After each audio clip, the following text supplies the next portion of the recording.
All right, dear listener, you know what time it is. You just hit play. This is Jay Brown Yoga Talks podcast. My name is Jay Brown. Welcome to you if you're new. What's up if you're a returning friend? Thanks to whoever you are. I appreciate you listening. How's it going? Is it hot where you are? It's definitely hot here. I'm cooking up here in the attic, but I'm okay with it. You know, it's like I have a little sweat for a little while, and I'll go take a rinse. I'm noticing how much better I am with heat than cold. You might remember a while back I had my Wim Hof friend on and took the ice bath. I never kept up with any of that stuff, like cold showers and ice baths.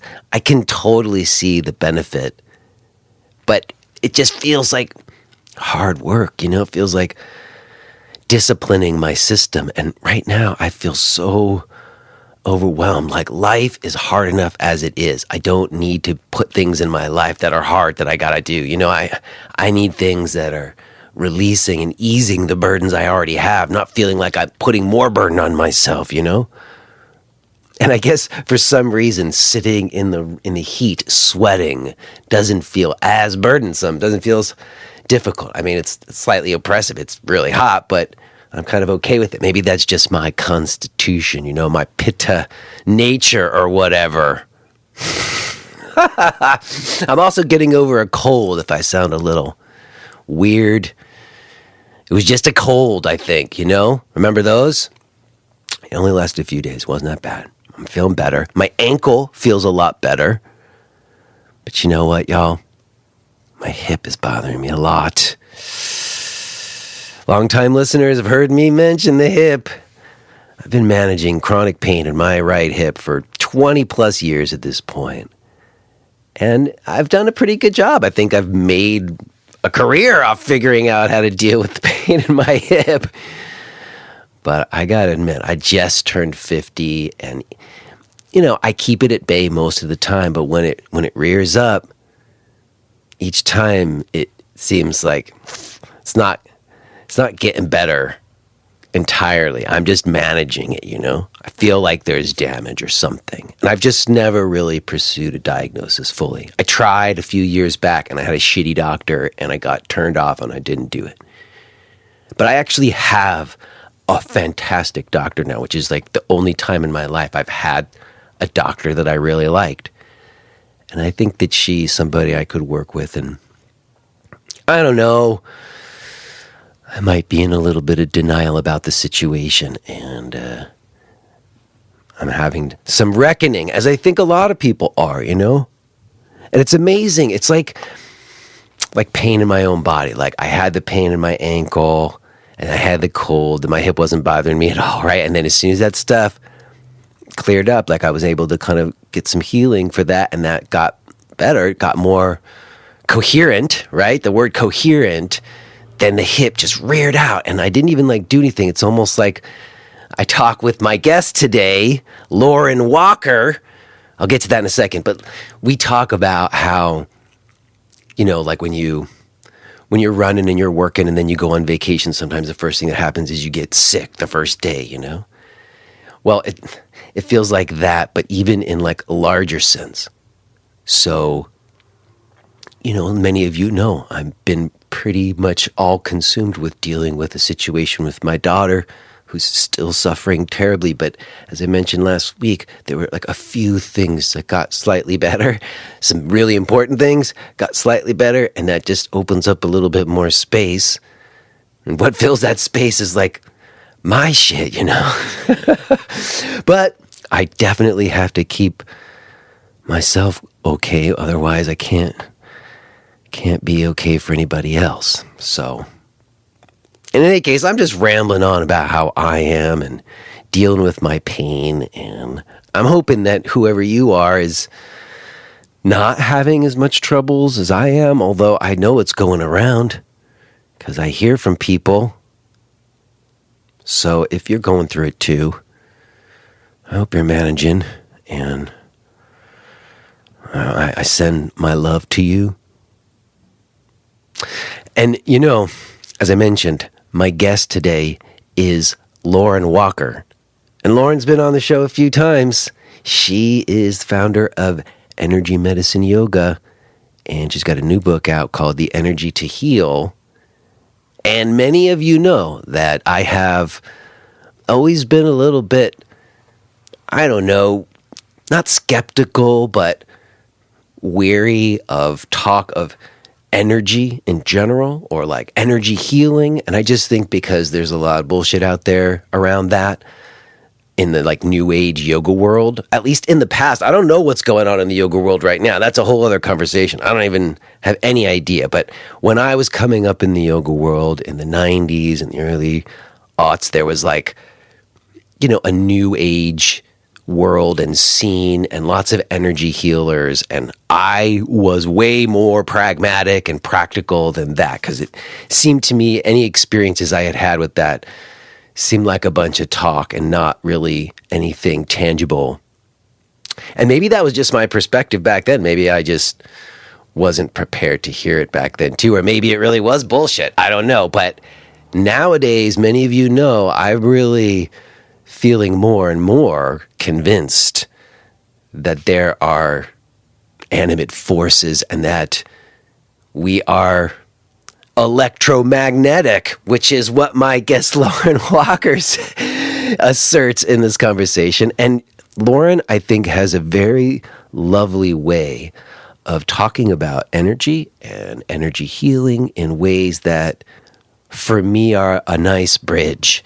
I think she's making it accessible in a way that makes sense to me. And it's challenging because you do have to let go of like the existing mechanistic paradigm that we exist in. We have to be able to go there in a certain sense to understand what I think she's pointing to. But I think it's a worthwhile consideration. And I think Lauren is doing a really great job of putting it out there. And I was super happy to reconnect with her. I really needed some resonance in this direction. So it was wonderful to connect with her again, and I'm really glad to share it with you today. Before we get to that, I do have news. I mentioned it a couple weeks ago. I want to mention it again, that my year-long teacher training program is going to start again in January 2023. You've heard me talking about it with all the guests. I keep mentioning that I did this online teacher training for the first time. Well, I'm 7 months into it. And for me, it was really like proof of concept. I needed to see if I really could do a teacher training and call it that and put together something, a learning program that I could feel good about. And I'm convinced. I really feel good about it. And the reason I feel good about it is that I'm using the training myself right now in the making of it. I'm learning more and getting more clarity than I've ever had, and I'm working through all the crap that's happening in my life that I mentioned at the beginning. Like, it's what's getting me through. It's what's sustaining me personally in the making of it. And that's why I feel like this is true to what I understand yoga practice to be for, and how you would develop the practice and the potential other skills to share that with other people if you felt inspired. So I'm definitely doing it again. It's a year-long program, 500-hour certificate offered. And if you want to learn more about it, you can go to jbrownyoga.com/training. And if you know that you're interested, if you're somebody who has that feeling in you and you're like, this is the right thing for me to do next year, then totally reach out to me. Send me a note in the contact form or email me at j@jbrownyoga.com. That's just the letter J at jbrownyoga.com. And just tell me that you're interested in doing the training, because we're offering a early registration rate of 50% off before October 1st. So It's a huge discount on an already greatly reduced price because we try to make it as affordable as we can. But we're doing this because there's always like a select group of people who like feel it in their gut and they're like, yes, I'm totally doing this. And if you're one of those people, then I feel like you deserve the big fat discount. So like I said, you can find out more about the training going to jbrownyoga.com/training. And you can email me to let me know if you're interested or if you've got questions. All right? Other than that, I think we'll just leave it there. I want to get to this talk with Lauren. I'll touch base with you on the other side for sure, but let's go ahead and get to it. Let's listen to this conversation that I had with Lauren Walker.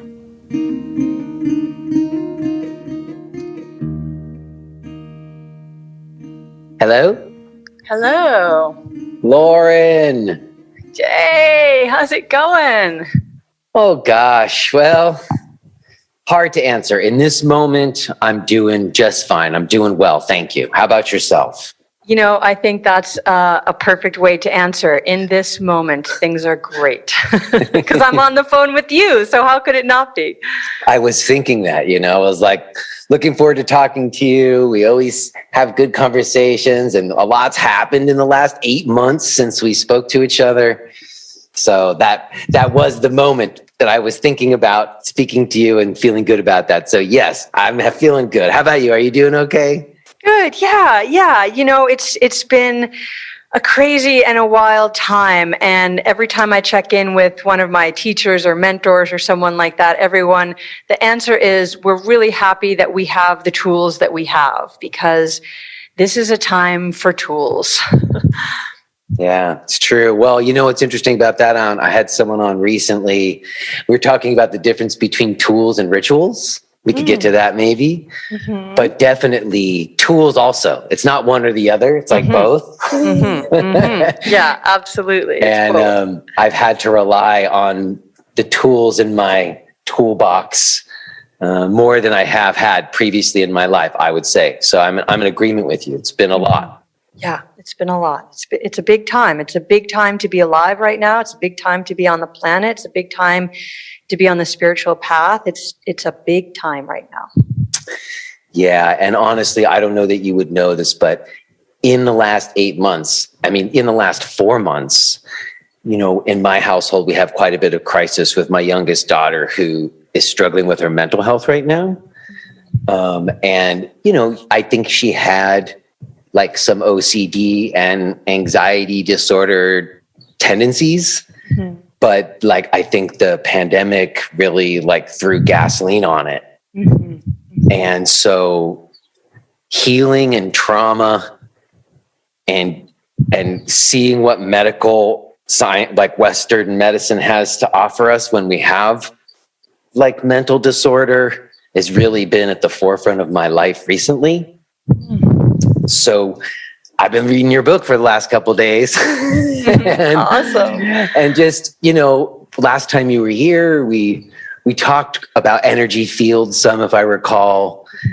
And I don't know, it just seems to me like, I know back 8 months ago, we were talking about it as being super important, but it's important in ways that are more tangible for me now, not so like wide scope, like more immediate, how human beings function or not.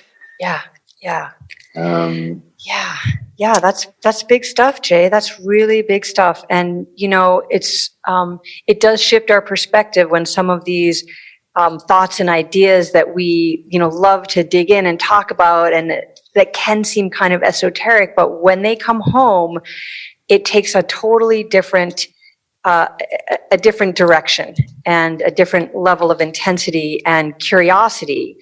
And I do think, young people have been so traumatized by what has gone on in the last couple of years, and the tools being offered to them are not up to the challenge. And I've been actually working with my team to try to leverage some of our work to those younger demographics. I've got a course going on right now based on this new book that I just came out with, and we're already trying to create, or are creating, a similar course for teens that we're hoping to deploy in the fall, because kids really need help and need support right now in ways that not many people are providing for them. Don't know how to provide for them, you know. Yeah, I mean, it's interesting because we actually are very blessed and managed to get some good doctors. You know, it wasn't easy. There's like really crazy wait lists right now. Mm-hmm. So it's not easy to actually get a doctor right now, but we have some good doctors, and I'm grateful for them. They're often talking about, you know, getting to the feelings at the bottom of the behaviors. Mm-hmm.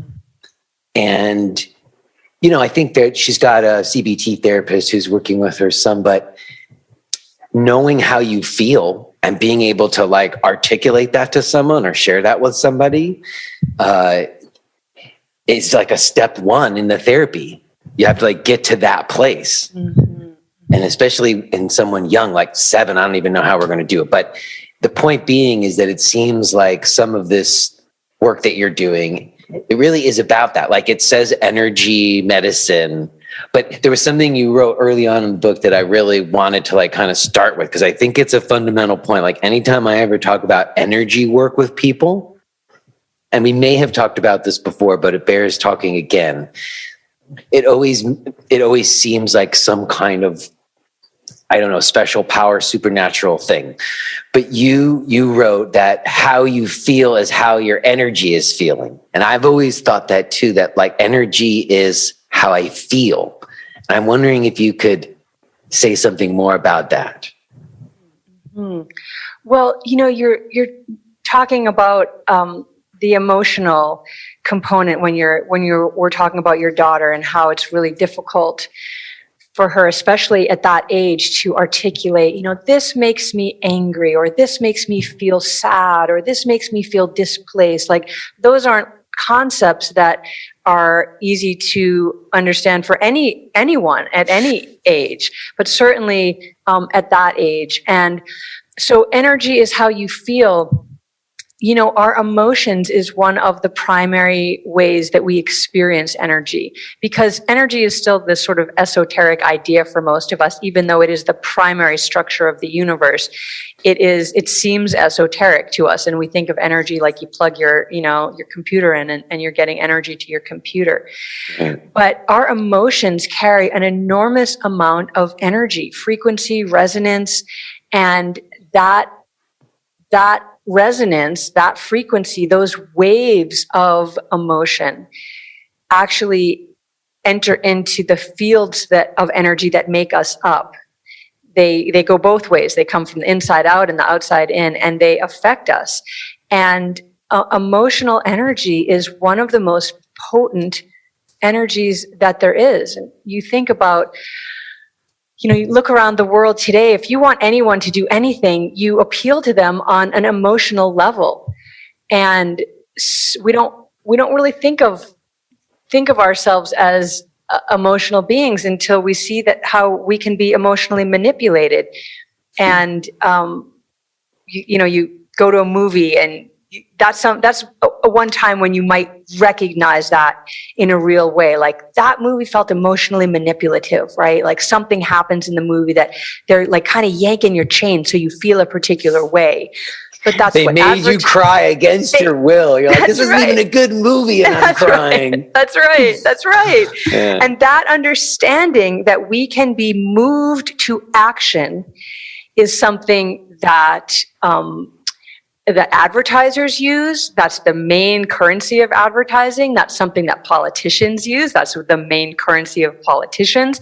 That is how we get somebody to do something, is by making them feel something. And that is an energetic expression, that feeling. And we also know in healthcare that emotions and unprocessed emotions is the number one cause of stress in the body. And we know that stress is the number one cause of disease in the body. So our emotions, if unprocessed, not understood, not worked through, lead directly to disease patterns in the body. There's just no getting away from the science of that now. So the real question is, well, so how do we work with the emotions in a way that is empowering and grounding for us individually and then communally, so that we're not kind of being victims of emotional manipulation? Yeah. And that's what we talked about last time. We were talking about Rod Stryker. You remember we were talking about emotional manipulations, and somatic dominance and stuff. And it's interesting to me to think of energy more as feeling rather than, like you said, like ray guns or something. And when you say that how you feel is your energy, and then you talk about stress and how stress, and we know, like we talked about this last time, through trauma living in the body. So when people talk about energy in your body, that's also how your body feels, right? It is. It's definitely how your body feels. And things like pain in the body is energy that's stuck. It's like a traffic jam of energy in the body. And I think, one of the things that I write about really early in this book is that when you can understand yourself as being made of pure energy, then you're halfway there. You're halfway there to the healing that you're looking for, because that is a huge piece of it. We look at the dense clay, the physical form of our body, and see how, on some level, how immobile it is, how difficult it is to make changes in the physical body. But the physical body is just made up of energy. And once we start to speak that language and understand that language that our body is trying to communicate back to us, then it becomes much more clear. That idea of the issues are in the tissues. Well, that doesn't mean that, you can do a stretch and you're going to find this deep healing of an emotional issue. You're going to bring that emotional issue to the surface of your consciousness, but you need to work with it energetically to really release it. See, that's interesting. I've used that term too, and I think I'm using it in the same way that you're using it, but other people use it differently, that idea of working with something energetically. And I do think it has to do with how something feels. And to a point that you just made that I think I want to emphasize is, I've learned this. I started with a friend of mine, Amy Matthews, and then just ever since, it's been proven again and again that my idea about my body changes my body. Definitely. So when we understand ourselves as like energetic beings or made up of energy, like that idea in and of itself, I think absolutely like opens up like possibilities that wouldn't be in place if you didn't have that idea.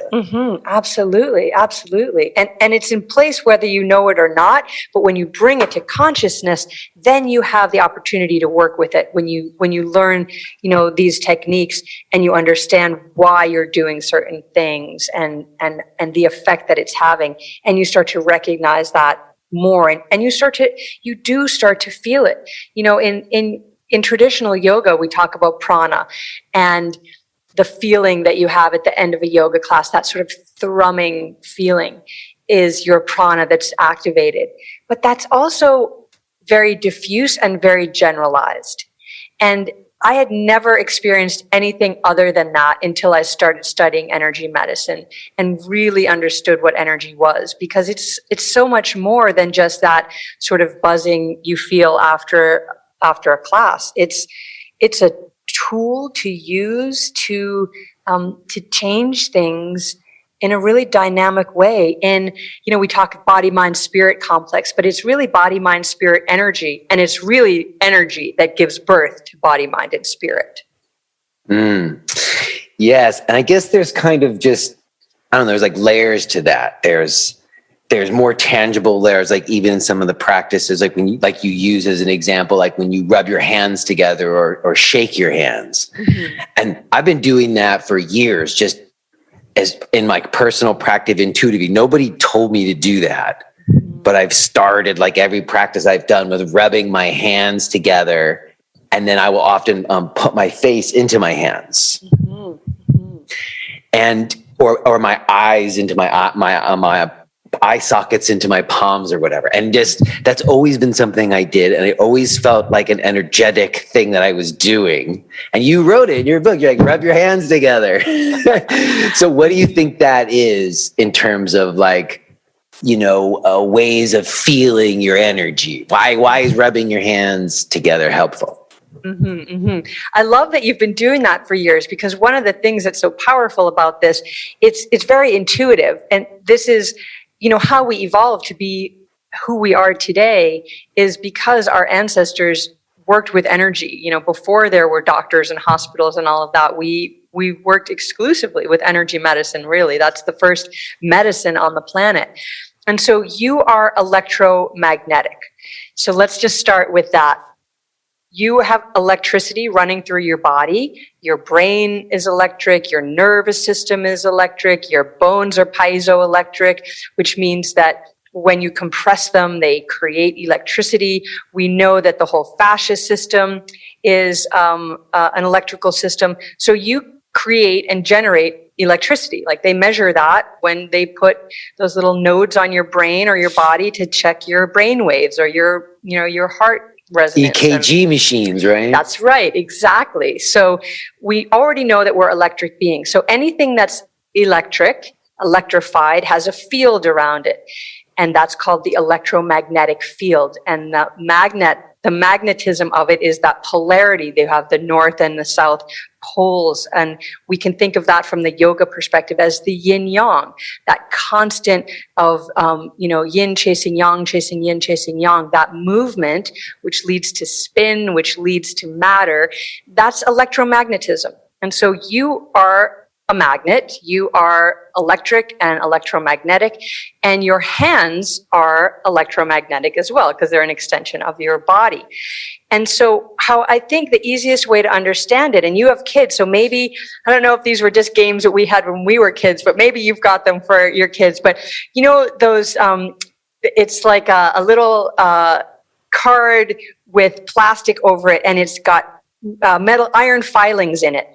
And you have a little magnetic stylus, and you can pull those filings around. And I remember it's a big bald head, and you can put hair on it, you could put a beard on it, you could put a mustache on it, and then you shake it and it all goes away again. Did you remember that game when you were a kid? Why can't I remember the name of it also? They came in, they were red with the two white knobs or whatever. Oh no, that's a different thing. That's a different thing, actually. That's a different thing. And that's I need to do a little research on that. I was thinking about it just as I was talking, but that's a different game where you did the lines and you drew the lines. Right. You're talking about it was like a person and you made hair on them, right? That's right. Exactly. Okay. So it's a similar thing with energy. So if you're a magnet, that means you're magnetizing energy to you all the time.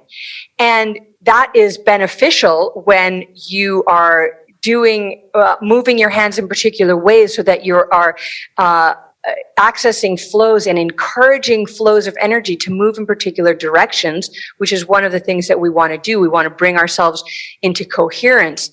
And we do that. So you think about, you rub your hand down the back of a cat. From the head to the tail, the cat purrs. But if you run it backwards, the cat hisses, right? So there's one direction of energy on the cat's back that the cat really loves. Well, you've got flows in the body that your body really loves. And so if you move your hand in that direction over your body, that electromagnetism is drawing the energy in that same direction. And so when we rub our hands together, we're activating and all of those magnetic bits so that we can increase the flows and increase the power of what we're doing with our hands. And the same thing, when you shake your hands off, is you're releasing all of those bits of energy that you've been magnetizing so that you're not continually carrying around all of the stuff that you're gathering up all day long. And you think about, especially if you're an empath, which means you're more open to energy from other people, that you're magnetizing other people's energy to you. So you need a way to discharge that so that you can come back to your own energy and your own coherence and not be thrown off by other people's incoherence, which is what happens a lot. We are affected by other people, and we are affected by our environment energetically. And that goes back to your very starting question about feeling. So you know how you feel when that person that you love walks in the room and you feel a flush of joy, maybe a flutter in your belly, you feel happy, and you're picking up their energy and you're responding to their energy. The same way when somebody walks in the room that you're afraid of or that you dislike, and you can feel your whole energy going, and it kind of crashes, and you start to feel that, whether it's fear or just depression or yuck, that kind of ugh. And we pick up those signals from everybody around us because we are all putting out an energetic signal. We are all putting out our own radio station. Isn't that the truth? And I guess, again, it's interesting how that radio station is so fundamentally linked into how we feel and how we're behaving, how we're thinking, right? Mm-hmm. Well, think about it. If you tune into, like an acid rock station or heavy metal or something, that's going to make you feel very different than if you're like cool jazz or Bach or some yoga music, something like that. You're going to feel very different if that's what you're tuning into. I think that's right. And I've often thought of that, like the practice rituals are like tuning into frequencies. And we talked about that. That's the fields, right? You're tuning into different fields of energy potentially. Mm-hmm. Mm-hmm. I guess, well, you list the 9 energy systems of energy medicine yoga. And some of them are kind of obvious. And I know, I'm just curious how you come up with that list of the 9 energy systems. Where does that come from in your studies, or how do you arrive at that? Was that just through your own practice? No. And this is where I, bow down at the lotus feet of my teacher. And so, a lot of these systems are known, and they're from different traditions all over the world. So certainly I knew of chakras and studied chakras extensively just while studying traditional yoga, and things like the aura as well. I had heard of the aura, and I had heard of meridians. So, the chakras and the aura come from India, right? From the ancient rishis there that brought forth yoga as we know it today. And then there are some things that come from ancient Chinese medicine, like the meridian system, and a system called the radiant circuits, or the extraordinary vessels, which are sort of similar to the meridians, but slightly different, and actually quite different when you get into them. And then another system called the 5 elements, and those are all from ancient Chinese medicine. So you start to see that there are traditions of energy medicine all over the world. And then from the ancient Celtic Isles, there's a system called the Celtic Weave. And then there's 2 other systems. Let's see if I got them all. 1, 2, 3, 4, 5, 6, 7, 8. So triple warmer is a system that is both a radiant circuit and a meridian. That's the one that I focus on most exclusively in this new book, because that is the one that is most complicit, isn't the right word, but I'll use it for now, in our trauma and stress responses. Mm. And then we have 2 other systems, the electrics, which I mentioned that we are electrical beings. Well, we actually have a system called the electrics that is a way to access the electrical component of all of the other systems. And then we have a system called the grid, which is sort of the deepest energy system in the body that all of the other systems anchor into. And interestingly enough, that grid doesn't appear until the rest of the energy systems have enough volume and mass to be present, and then the grid appears, and then they all anchor in. Okay, so these are the 9 energy systems. So they come from all over the world, but how do we put them all together? And that is the genius of Donna Eden. And she has always seen energy, and when she was healing herself, she was working with these systems, but did not know that they already existed. So she is really like one of the ancient rishis, the ancient seers, the ancient teachers that would go into deep meditation and discover where the meridians are. Most of us, I go to yinyanghouse.com and I look at where are all the points, and I need to find a point. Where's that point on the bladder meridian? But she saw it. She literally could look at her body and see there is a flow of energy, and look at that, it's going right through the bladder, and then, oh, look at that's where it goes. So she could see that. And because she wasn't formally trained in all of these, she also didn't have any dogma around any of these. And so she was working with them in her own healing all together, because that is how healing happens in a holistic way. Even when we talk about physical healing in the body, it happens in many systems. It's what do you eat? And then maybe you are taking an allopathic medicine. What is that? What interactions does it have with what you eat? There are some things, you can't eat cruciferous vegetables because it interacts with certain medicines. And so just like the systems of the physiological body interact, so too do the energetic systems. And so her brilliance and gift to all of us was seeing that they all interacted together and working with them all in a holistic way, and then teaching us, her students, how to work with them all together, even if you don't see energy the way she does.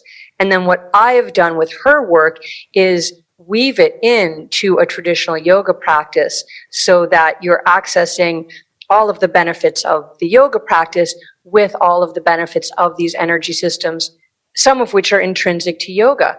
But I'll tell you this, it's like nothing you've ever experienced before. Like the chakras that I learned in years of studying traditional yoga is just, how do I say this? I'm going to get a lot of angry emails back from people if I say this. Let's just say it is very, very, very different from how my understanding of chakras now, my experience with chakras now. Everything was much more esoteric and sort of intellectual, or very oversimplified. Like the chakras are Roy G. Biv, and that's how they appear. And and if you do a standing pose, you're going to activate your root chakra. Yeah. And open your chest and you open your heart chakra. That's whatever. right. That's really not the case. But we could have another sidebar you on could close I've often said that. You can be doing the deepest back bend and be closing your heart chakra while you're doing it. Absolutely. Yeah. So those are the 9 energy systems, and they came through Donna, and I received that wisdom from her, and have, and work with that within the yoga practice. And that really is the essence of energy medicine yoga.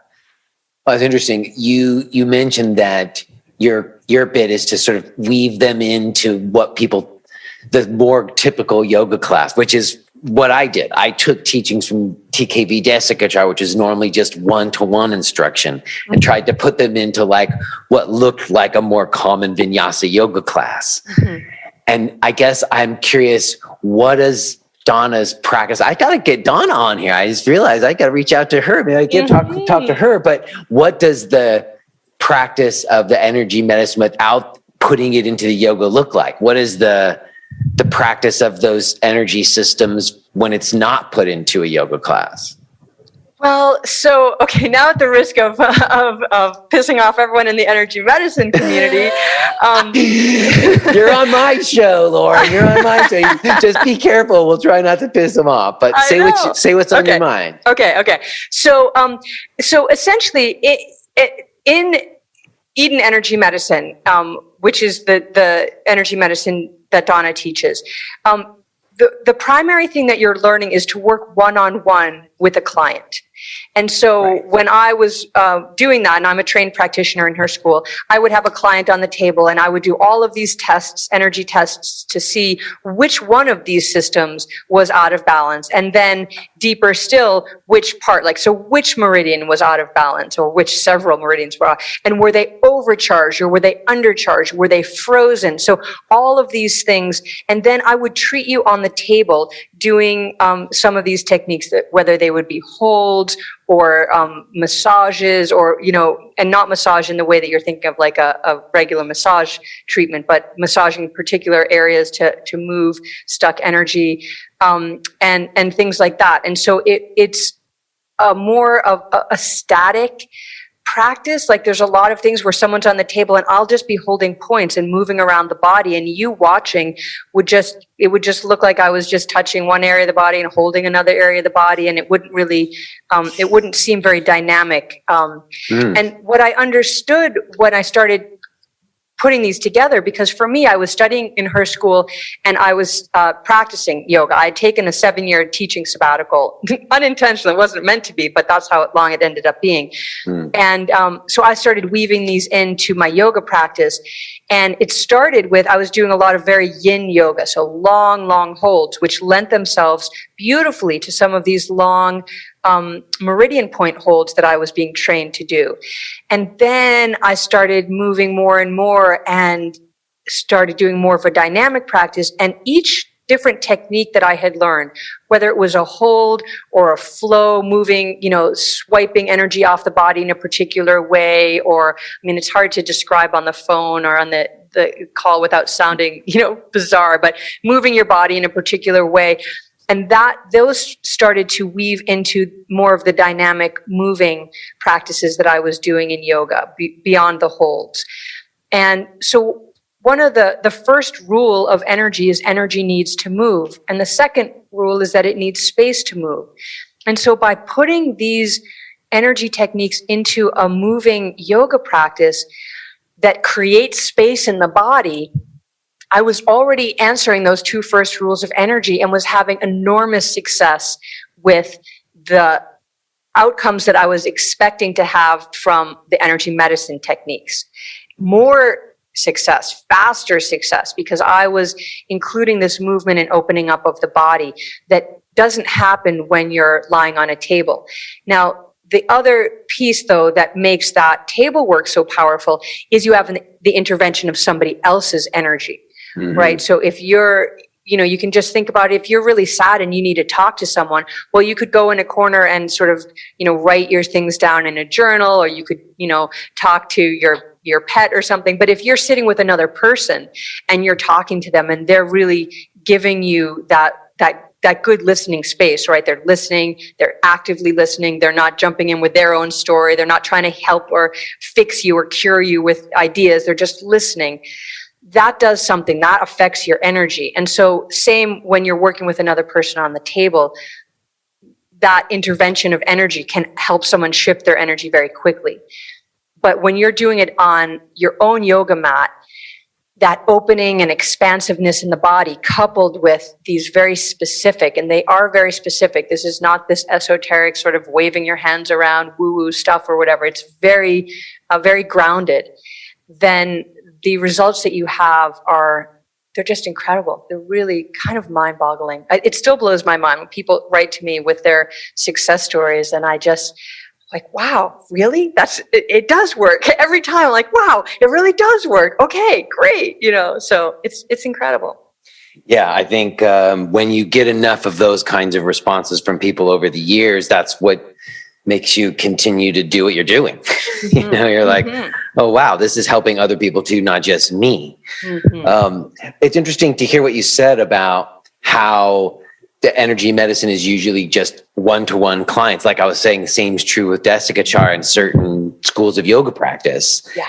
And in the process of wanting to take that into like a group yoga class context or a group class context, it seemed to me you did a similar thing to what I did, is that in some ways it has to become about principles of practice and learning principles of practice and maybe providing templates. I really like that you used the word template for your practices. You're like practice templates. Because normally when it's just one-to-one, there's something happening there that doesn't happen in groups, right? Absolutely. And one of the things that I encourage all the time, and that is sort of the essence of both my second book and this book, is that you do personalize the practice, that you do find what works for you and bring that into the practice and really start to create an energy medicine yoga practice that serves what you're going through at the moment, whether it's a physical, mental, emotional, spiritual issue, or whether it's just, more well-being, more groundedness. it depends. If you want to be able to do the splits, like it'll help you with that. Like, so it allows you to do what you want to do. It's not dictating that this is for this. It's giving you tools to bring your energy into balance. And then whatever needs to happen, what your desires are that you're going for. Let me actually pull back on that for a second, because you will have specific desires of things that you want to happen, but your energy also has a hierarchy. And when you start working with your energy in a healing context, you might have an idea of what you want to heal. And I'll use Donna as an example. She had MS, and so she wanted to heal that because Western medicine had completely given up on her, as it has with everyone who has MS. It doesn't have any solutions. It just has ways to mitigate your living circumstances. But she wanted to heal it, and she did. Even though I'm not allowed to write that in the book, my editor kept saying, you can't say it healed because Western medicine does not believe it's healable. So I was like, okay, she has no symptoms and hasn't for 40 years. I don't know what more you could say about healing, but in any case, but so that's what she wanted to heal. So when she started doing the work, she thought, okay, that's what I'm going for. But what started to heal in her was other things. First, she started to heal some of her food allergies and sensitivities, which you might think like, wow, I have MS. I think that's way more important than that I can't eat, gluten or something. But the body and the energy systems has a particular hierarchy, and maybe she needed to heal her food allergies so that she could eat specific foods that would help her on the rest of her healing journey that she wasn't able to. So while your desires will play into it, especially if you're doing, one of the courses that we have for manifestation, there are still a hierarchy of energy that no one knows. I can't tell you what that hierarchy is. Your own body, the wisdom of your body is going to start to go and start to heal what its priorities are first. Yeah, it seems like the process of energy coming into balance in your system can mean a lot of different things. Yeah. And absolutely. You said before that in this new book, you're focused on this one system, the triple warmer system. And you mentioned it was a combination of two things. I think you said it was meridians and elemental theory. Is that right? It's a meridian and a radiant circuit. Radiant circuit. Interesting. And why again, did you focus on that one? What is it about that particular system that captured you in this book? So this book is about healing stress and trauma. And the system of triple warmer is the most complicit in stress and trauma responses. So triple warmer is your fight or flight response, fight, flight, or freeze response. Triple warmer is responsible. It governs your fight, flight, or freeze response. And it also governs your habit field, which means, so you actually have a field, an energy field around the body that is what Donna calls your habit field. And it's literally what you are habituated to. So the fact that you can get in your car in the morning and turn it on and drive to work without having to relearn how to start the car and which direction you should go, that's a habit. You have a habit for that. You have a habit that you wake up every morning and brush your teeth. But you also might have a habit of drinking too much alcohol or eating too much sugar or yelling at your kids or being depressed. Illness and disease patterns are habits. They are habituated patterns of energy in the fields. And so if you want to shift a habit or a pattern of dis-ease energy in the body, you have to work with triple warmer. And the reason that it's so powerful here in this book on healing trauma is something that I understood while in the process of embodying this book. I feel like I embodied it more than that I wrote it, was the sort of final piece for me that really let me be free of the trauma that I was experiencing was an understanding of field theory, an understanding of habit fields, and an understanding that if you've experienced trauma, you are more likely to draw more trauma to you. And Bessel van der Kolk talks about that in his book as well. You are more inclined to draw more trauma to you. When I understood that, it was such an aha moment for me, because I just had before felt like I must just be a really unlucky person, or maybe I'm a bad person, or, why is it that my trauma is repetitive and operatic in its scope? I mean, it was just, I can look back now and laugh at it, but at the time it was like, how is this even possible? And when I understood the field theory, that I was drawing it more to me because I hadn't digested and released and freed myself from previous traumas, it made so much sense to me. And what was even more empowering was to know that if there is a field of trauma that I am stuck in, there is a field of not trauma that I can get to. And so my work became, how do I leave this field of trauma, and how do I get to the field of not trauma, which for If you are hearing this message, then you're listening to the free version of Jay Brown Yoga Talks. To hear the rest of our conversation, please subscribe to Podcast Premium at jbrownyoga.com/premium.